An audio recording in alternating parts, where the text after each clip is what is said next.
Hello. I just saw. Excuse the baby, or don't. He's amazing. Anyways, I just saw a picture of Ben Stiller, and it got my. And I've been watching some wrestling stuff recently, and I got my mojo working.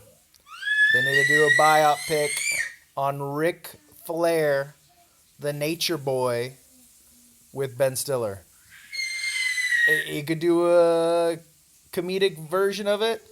He could, do like a Jim Carrey, Walking on the Moon or whatever that movie is. I think it's like Walking on the Moon. I'm not sure. Whatever it is, the Kaufman movie. Yeah, needs to happen.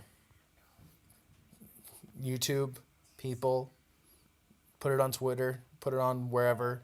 It needs to happen. Ric Flair, buyout pick, Ben Stiller, 2024. Make it work.